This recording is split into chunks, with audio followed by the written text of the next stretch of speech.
Hello everyone, welcome to my channel. In this quick tutorial, I'm going to show you how to remove background noise during a messenger call to improve your audio and video quality.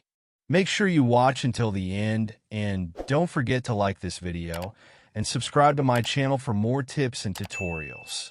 To get started, open the Messenger app on your mobile device. Once you're in, scroll through your chat list and open the conversation where you want to make an audio or video call. At the top of the screen, you'll see the icons for audio and video calls. Tap on either one to start your call. Once the call is active, tap the three dots in the top right corner of your screen. A menu will appear with different call settings options. From there, tap on Call Settings.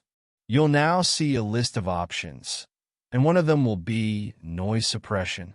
To reduce the background noise and enhance your call sound quality, simply enable the toggle next to Noise Suppression. And that's it. Messenger will now automatically remove unwanted background noise and give you a clearer, better quality call. If this tutorial helped you, please like this video and subscribe to my channel for more helpful tips and tutorials. Thanks for watching.